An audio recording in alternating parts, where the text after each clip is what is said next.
We thought we had another good chance to win at home.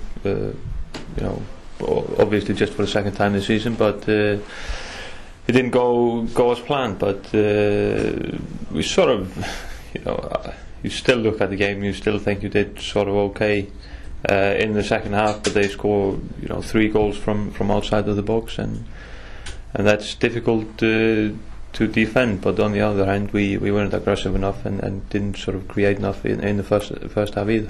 How are you going to put all that right against Scunthorpe, what you've been talking about this week?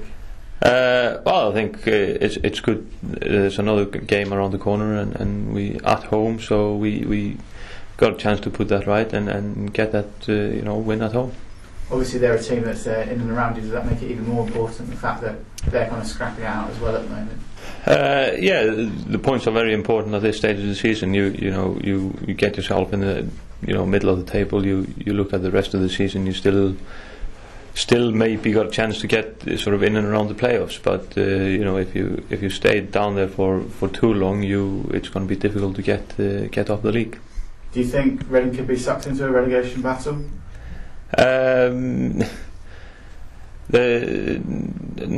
Not quite yet. No, don't think so. There's still plenty of points to be played for, and I think we picked up enough good results on over the last few weeks, especially away to not to get sucked into that. Scunthorpe had a game last night. Presumably that won't help them too much physically. Does that help Reading, the fact that they've had a game so recently?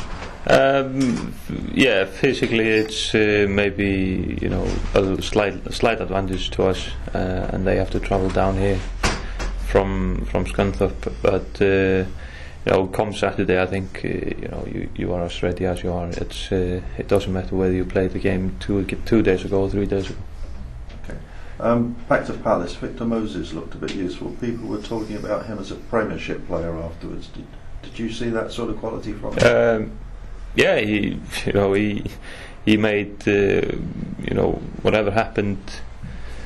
Everything good that happened for Palace came sort of mostly through him, I say. So he's got great potential, and if he keeps playing as he did last night, then he's got a really good chance. Mm-hmm. And you got back to 1-1, but then perhaps the second goal was the only goal that people are saying Reading made a mistake, and that made a big difference, I think, to the game. It made a huge difference. After we scored the equaliser, you would sort of think we had more control of the game at that time than they did, and they scored that goal. Sort of, it's a mistake. We lose the ball, but it's a shot that possibly could have been stopped before he took the shot, and then again, if you ask the keeper, he might think he could have done better. So it's sort of 2 or 3 incidents before that you might think the players involved and the team should have done better to stop that goal coming, but that happened, and 2-1 just before half time isn't the end of the world. But then they score another one straight after that, and then it becomes difficult. How does that feel in the dressing room when you've suddenly given away 2 goals in injury time? Do you sit there at half time and think, even if it's subconsciously, well, we're not going to get back from that? I don't think we ever thought. We didn't think we were going to get back to that, but it's difficult to concede just before or just after half time. It's sort of critical moments in the game, I say, and we were down at half time, but we never thought that we didn't have a chance to come back from it. Looks like you can be joined by another Icelandic player, Gunnar Thorvaldsson, in January. What kind of a player in person is he? He's first of all, he's a good person, and he'll be a good addition to the squad, I think, in the dressing room. As a player, he's probably a bit different than the other strikers we have. So he gives us a little bit more dimension up there and more options. And over the sort of he did really well in Sweden. Was top goal scorer in that league. So he'll got some goals in him, and that's probably what we need at the moment as well. Have you and Ivar had any influence on him making these decisions? Not on the overall decision, but it definitely helps when you got someone else to sort of and speak to. I guess have you played with him with Iceland? For Iceland, I played with him, yeah. And did you ever play with him when you were playing in Iceland, or did you know about him then? First got to know him with Icelandic squad. I never played with him in a team in Iceland now.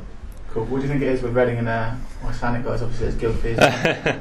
Well, you're kind of taking it from the Irish boys. Yeah, well, nearly, not quite yet. Yeah. I think